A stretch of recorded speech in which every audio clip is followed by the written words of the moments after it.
በጣም ነው ያማረብኝ። እርግጠኛ ነኝ ደስ ነው የሚለው። ዛሬማ ሰርፕራይዝ ነው የማደርገው። እንዴ ሳያውቅ ነው የምታገቢው? አዎ አያውቅም። አረብ ሀገር ነበርኩኝ እና ወደ አረብ ሀገር ሲሄድ ህይወታችንን ለመቀየር ቃል ተገባብተን ነበር የተለያየ ነው። እሱ እዚህ ቤታችንን ሊሰራ ስራችንን ሊያስተካክል፣ እኔ እዛ እየሰራው ይልልክ ያቺ ቀን ደርሳ መጥቻለሁ። እድለኛ ነሽ። በዚህ ዘመን እንደዚህ አይነት ፍቅር አለ ማለት። እሱ ግን አያውቅም። አይገርምሽም? እዛው አረብ ሀገር ያለው ምሳሌ ለዛ ነው ሰርፕራይዝ ላደርግ። የኔ ባል ፈተዋዋልና ቀመጥችልሃለሁ። የልጅነት ፍቅሬ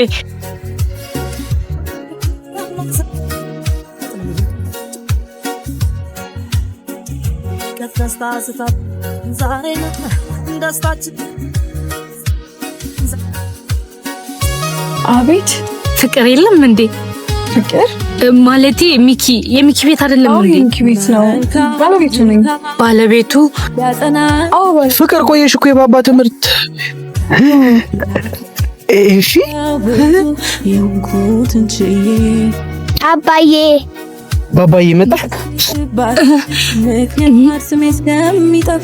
ሚስት ልጅ ትዳር